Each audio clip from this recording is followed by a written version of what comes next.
Ako lang siya maiwas. Nag-resign ka?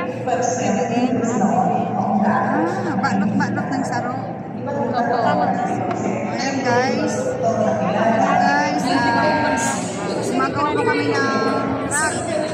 Making rack. So, bali ito po ang bali proseso niya. Ganun po.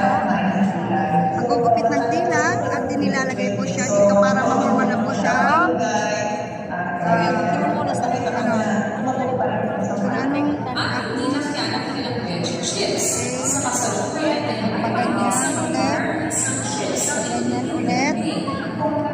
Ayan guys, ganun po ang paggawa ng rack.